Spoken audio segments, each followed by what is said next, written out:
semoga mau seperti apapun hebatnya kong kali kong kejahatan yang dilakukan oleh Anies Baswedan, ya, menyalahgunakan kewenangan atau menyalahgunakan anggaran Formula E ataupun anggaran yang ada di Pemprov DKI.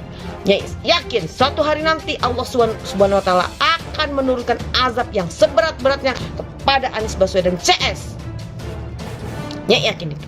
Kalau tidak bisa dengan tangan-tangan KPK, makanya yakin tangan Allah Subhanahu wa Ta'ala yang akan bertindak. KPK sangat menjunjung tinggi asas-asas pelaksanaan tugas pokok KPK sebagaimana diamanatkan di dalam pasal 5 Undang-Undang 19 2019. Di situ sebutkan salah satu diantaranya dilakukan secara terbuka, transparan, proporsionalitas, dilakukan dalam rangka menjamin kepastian hukum, dalam rangka menjamin keadilan, dalam rangka menjamin kepentingan umum, dan yang pasti tidak boleh kita lupakan adalah menjunjung tinggi hak asasi manusia.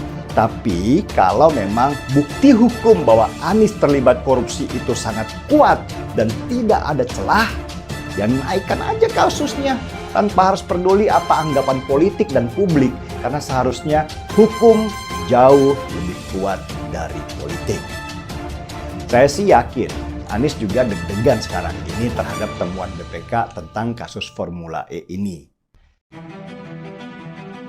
4 alasan Anies bisa jadi tersangka koruptor. Kita melihat bahwa kasus Formula E ini sepertinya dipolitisasi oleh orang-orang pendukung Anies Baswedan untuk melepaskan junjungannya dari jerat KPK. Saya melihat bahwa dari beberapa fakta di bawah ini yang akan saya bahas, Anies Baswedan sangat mungkin ditetapkan sebagai tersangka koruptor. Namun sekali lagi fakta-fakta di bawah ini harus kita lihat sebagai fakta yang bisa diinterpretasi oleh siapapun. Namun inilah opini saya terhadap fakta-fakta yang ada. Pertama, Formula E ini digagas menjadi program prioritas oleh Anies Baswedan sendiri. Pemberitaannya sangat senter dan dianggap oleh para pendukungnya sebagai programnya. Anies Baswedan yang katanya sih berhasil membuat ekonomi Jakarta melejit. Tapi baru-baru ini ada pemberitaan yang mengatakan bahwa Anies Baswedan berdalih dan membantah formulanya itu adalah program gubernur. Ini saja sudah membuat kita sama-sama curiga bahwa program formula ini sepertinya ada yang janggal. Direktur Utama Jakpro juga mengatakan bahwa Formula E adalah murni inisiatif Anies Baswedan. Dan fakta pertama sudah sangat mencurigakan, bukan?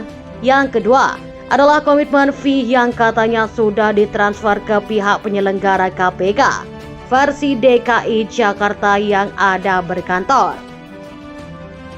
Dimulai Kota mengatakan bahwa sudah ada komen mafia dikirimkan kepada pihak penyelenggara, tapi sampai saat ini belum ada bukti transfernya yang dilaporkan oleh panitia Formula E di DKI Jakarta. Kejanggalan kedua memang membuat kita sama-sama melihat bahwa sepertinya ada pendanaan yang tidak dilaporkan. Yang ketiga adalah anggaran dia tidak masuk akal antara Formula E jika dibandingkan dengan penyelenggaraan balap mobil listrik di negara lain. Indonesia harus membayar lebih mahal jauh dibandingkan penyelenggaraan di negara lain. Angkanya fantastis, sampai triliunan, padahal kualitas sirkuitnya kayak sampah. Anggaran yang besar tidak dibarengi dengan kualitas sudah menjadi satu opini yang dibantu buruk mengenai pelaksanaan dan tata pembayarannya. Saya jadi ingat sebuah jaringan, kalau bisa mahal kenapa harus murah. Yang keempat adalah pelaksanaan di tempat yang tidak konsisten dan berubah-ubah. Awalnya Formula E akan digelar di pelataran Monas, jalur sudah dibuat dan juga paving block sudah ditambal dengan aspal kualitas sampah. Dan pohon-pohon juga sudah ditebang. Tapi pada akhirnya sirkuit ini digelar di Ancol, di mana komisarisnya adalah orang-orangnya Anies Baswedan. Ini sudah menjadi kejanggalan keempat yang memang seharusnya membuat Anies Baswedan sebagai tersangka KPK. Tapi lucunya, calon tersangka yang kandidat kuat ini langsung dideklarasikan menjadi capres oleh Partai Nasdem, yang orang-orang ini juga merupakan panitia di acara formula yang berbau-bau tidak sedap. Ini apakah ada upaya pembungkusan dan juga perlindungan kepada Anies Baswedan dari KPK yang sudah mengumpulkan barang bukti? Posisi Anies Baswedan saat ini terjepit di antara dua kekuatan besar dan dua monster raksasa. Yang pertama adalah monster koruptor dan juga yang kedua adalah monster radikalisme.